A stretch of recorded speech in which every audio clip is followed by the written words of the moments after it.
You'll last 2 minutes in there. Less in those ridiculous shoes. Hi, I'm Laura, and I want to talk about dinosaurs, but first, I want to talk about shoes.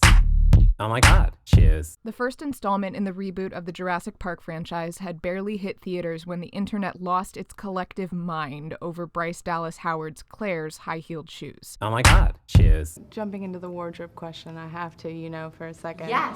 The heels phenomenon. Yo, Bryce Dallas Howard, next time you being chased by a pteranodon, pop off them heels. The consensus was that once again, Hollywood had shoved a woman in an action film into an impractical and objectifying wardrobe that needlessly turns her into a sex object. These shoes suck! Bear with me. I am actually about to defend those ridiculous shoes. Oh my god, shoes.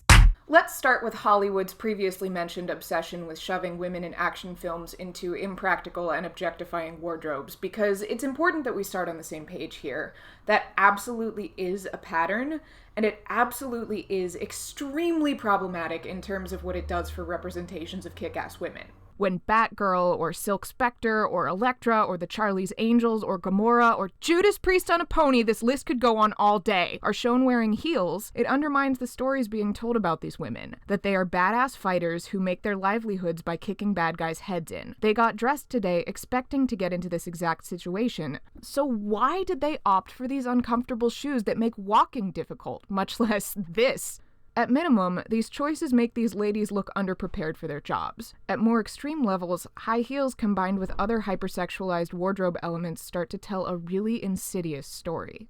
We know from the opening half hour or so of Suicide Squad that Harley Quinn's plans for the day consist primarily of fighting a woman possessed by a supernatural force and saving the freaking planet. We actually watch her get dressed for that mission, and she chooses this? She doesn't look ready to go sloshing through subterranean tunnels. She doesn't look ready to get into any kind of fight that doesn't consist exclusively of her stepping on someone who's already down. She looks ready to grace the pole at the glitter factory. In short, she doesn't look ready for the situation she got dressed for. When this happens as often as it does, it tells the overarching story that being attractive to straight men is always a priority for women, even when it directly inhibits their immediate goals. So let's circle back now to look at Claire and Jurassic World in the same way. The story here is that Claire got out of bed today planning for a particularly big day at work. This is a woman who needs to exude confidence, charm, capability, and professionalism. So the question is, does her wardrobe tell us that same story? And yeah, it does. Her outfit is clean-cut, conservative, and totally put together. This woman looks like she got dressed planning to impress the heck out of some potential investors, and that's exactly what this character has on her docket. And sure, while we're at it, let's zero in on those shoes. They're closed-toed pumps in a neutral color with a relatively low heel, maybe 2 or 3 inches. These are a freaking staple for women who ever need to look a little bit cleaned up. They're about as practical as you can get while still having a heel, which, let's not forget, is an assumption or even a requirement for women in a whole lot of office settings. Sure, they're super impractical for a jungle trek, but unlike the other characters we just looked at, or most of the other women in previous installments in this franchise, that's not what Claire had planned for today. That, in and of itself, is actually an important part of the story being told. Nobody was expecting this day. This is a pretty standard storytelling convention that heightens the drama. Not only is there a literal dinosaur genetically engineered to be the stuff of literal nightmares on the loose in a highly populated tourist trap, nobody was adequately prepared to deal with this situation. Claire's shoes help to tell that story. It's also important to note that this wardrobe, shoes included, doesn't particularly sexualize Claire. It's loose-fitting, the skirt's length and blouse's neckline are pretty conservative, the heels are relatively low. She looks feminine, she looks pretty, she looks put together, but she unquestionably looks more like an actual CEO than the strict lady boss in your favorite porno. I actually have personal experience working in a theme park, and I can attest to the fact that there are women in outfits and shoes just like this zipping around in golf carts behind the scenes all the time. Even when the dino poo really gets to hitting the fan, and continuing to look put together in an all-white ensemble is a distinct situational impossibility, Claire's clothes get ripped and dirtied in a way that looks appropriately random rather than coincidentally sexy. Her hair is frizzy, her blouse is ripped in the shoulder, her skirt is muddy, she gets sweaty and ditches a layer or two. There's an argument to be made that she ends the movie looking way too put together, but I, for one, will take that over Hollywood's penchant for making a convenient series of rips that would land her in basically lingerie. Now, before we go any further, a few important points about this defense of high heels. This is not to say that critiques of high heels are always unwarranted.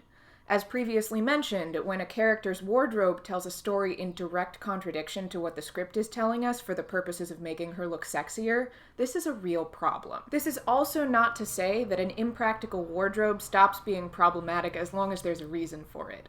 Writing in an explanation that's otherwise irrelevant to the plot to justify why a character who is not a sex worker is dressed like one does not mitigate the issue. Similarly, sexism that replicates other sexism is still sexism. Take Ruby Roundhouse in the Jumanji reboot. Sure, she's a video game character, and female video game characters are often impractically dressed so as to look more like straight male fantasies, but this is a problem with video games, and it doesn't become less of a problem when it's replicated without significant or effective criticism in a movie. On that note, there is a real argument to be made about Claire's heels from the angle of office dress codes. Claire's wardrobe is replicating existing sexism to the extent that women are often expected or even required to wear heels in order to look professional. This is an impractical and uncomfortable necessity that men just don't have to deal with. I am here for the argument that Claire shouldn't be wearing heels because women should never be expected to wear heels in the first place, just in case they have to hike through the jungle in search of their missing nephews while being pursued by a genetically engineered monster. But the problem is, this argument has mostly been used not to start a real dialogue about whether or not women should be expected or required to wear high heels in general, but to shut down this movie, and honestly more so this character, as inherently anti-feminist because heels. What is that supposed to mean? It means I'm ready to go. And that is extremely reductive. Dismissing Claire because of a pair of women's shoes that help to tell the story of her as a powerful, successful businesswoman can start to sound a whole lot like claiming that anything that appears feminine is inherently disempowering. That's a message that ends up coming through a lot in media that is supposed to be feminist, and it's a really problematic one. This is your brain on Princess. These arguments attack women and girls who live in ways considered normative for their gender instead of attacking the power structures that create and sustain those restrictive gender norms in the first place. It is women's fault that they are disempowered because they chose to be feminine. These arguments don't acknowledge the consequences some women face for choosing less traditionally female paths, the incredibly delicate line women have to walk in making enough gender non-conforming choices to look cool while still being feminine enough to look sexy, or the fact that some stuff traditionally considered feminine is honestly appealing to some women. Exhibit A. And non-women. There are all kinds of smart, capable, courageous, dynamic, strong people in the world who make the choice to wear heels when it's appropriate for the occasion. Or at least what they think is the occasion. Because wearing heels can be fun and even empowering. And those people belong in our movies as much as anybody else. Issues of representation are complicated, and good, meaningful criticism requires a whole lot of nuance. Nuance which is completely lacking from this particular flavor of, but, shoes! Okay, Laura, whatever. One unqualified internet feminist has officially signed off on the decision to costume this particular character in heels, but she's still a flat, disempowered female love interest, and people who wear heels deserve better representation in film, right? Cool, let's take a look at this character beyond her wardrobe. The first thing we learn about Claire, aside from her status as aunt, is her job in Jurassic World's corporate offices. Hal, Jim, Erica, and I am Claire. 3 minutes late. While the company's exact hierarchical structure is unclear, Claire is definitely pretty high up on the ladder. We see her interact with other characters employed by Jurassic World almost exclusively as their boss. As an office drone, she's clearly out of her depth when things take a turn for the catastrophic and the situation calls for jungle trekking and dinosaur fighting, so in order to save her nephews from getting chomped, she's forced to ask this guy, who has a more appropriate skill set but clearly missed the anti-workplace harassment training seminar. You want to consult here or in my bungalow? For help. But then this amazing thing happens where, despite Claire's lack of skill or experience in this new field, she's never written into situations Owen has to save her from. Instead of being damsel to dead weight on the search for the boys, she's an active participant who finds serious courage and actively saves the day more than once. Her romance with Owen is underwritten, unearned, and obnoxious, and the cold-hearted businesswoman learns to prioritize family and romantic love portion of Claire's arc is such a long-standing variety of problematic that multiple dissertations have probably already been written about it. But on the whole, Claire is a smart, capable, courageous, and dynamic character whose personal arc is the driving force behind much of this movie's limited emotional core.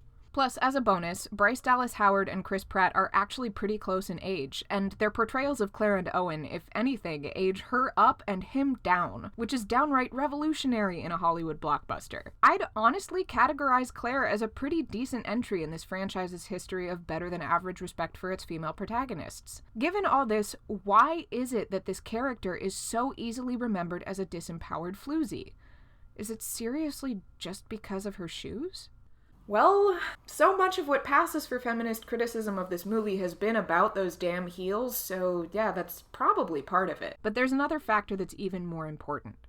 That's how we're told to see her. Again. You'll last 2 minutes in there. Less in those ridiculous shoes. And again. What is that supposed to mean? And again. Call it off right now. You are not in control here. And again. Afraid that's above your pay grade, honey. And again. Can we stay with you? I am never leaving you as long as you live. No, him! That one's particularly bad because it comes literally right after the boys watch Claire save Owen from getting his face eaten by a pterodactyl by shooting it with a tranq gun. Ungrateful little twerps. Yeah, definitely him. Time after time, the male characters in this movie remind us that no matter how many people report to her at the office, no matter how many pterodactyls she kicks, no matter how many velociraptors she hits with the doors of trucks she is currently driving, no matter how many T-Rexes she outruns, Claire is still a woman, and her only claim to agency and badassery is the man she's currently sticking her face on. Your boyfriend's a badass. If questioned, this could be a powerful critique of the very real sexism faced by real women in positions similar to Claire's, minus the dinosaurs, of course. But since these comments consistently land without pushback, they simply reproduce that sexism and tailor the audience's perception until a complex, dynamic, powerful woman just looks like a pair of heels. And hey, I love Cameron Esposito as much as the next person, but personally, I'd rather keep rolling with the heels than John McClane this business. Just saying. First video! If you like this video and you want more analysis of pseudo-feminist criticism that might not mean what it thinks it means, you should check out Screen Prism's video of Cinderella. There will be more videos on this channel very soon, so if you dug this one, please do subscribe. Thanks for watching, and I'll see you next time.